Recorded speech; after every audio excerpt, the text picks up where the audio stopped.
حلقہ اسمبلی جبلیز میں be R S کی انتخابی مہم زور و شور سے جاری ہے۔ انتخابی مہم کے معاملے میں بی آر ایس پارٹی کو سبقت حاصل ہے۔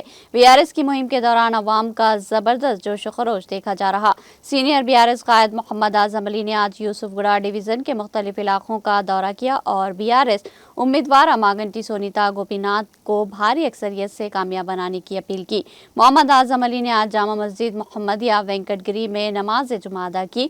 بعد ازاں محمد اعظم علی نے بی آر ایس قائدین Pochampally Srinivas M L A M L C P Sudarshan Reddy, سابق رکن اسمبلی ارشد علی خان و دیگر کے ہمراہ یوسف گڑھ ڈویژن کے مختلف علاقوں کا دورہ کیا۔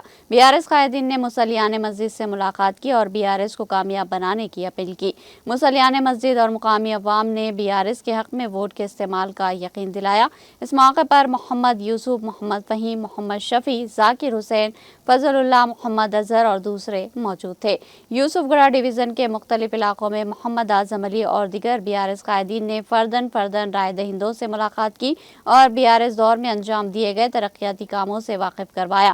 بی آر ایس کے قائدین نے کانگریس حکومت کی ناکامیوں کو اجاگر کیا۔ کانگریس کے جھوٹے وعدوں کو عوام کے روبرو بے نقاب کیا گیا۔ عوام نے بی آر ایس کو کامیاب بنانے کا یقین دلایا۔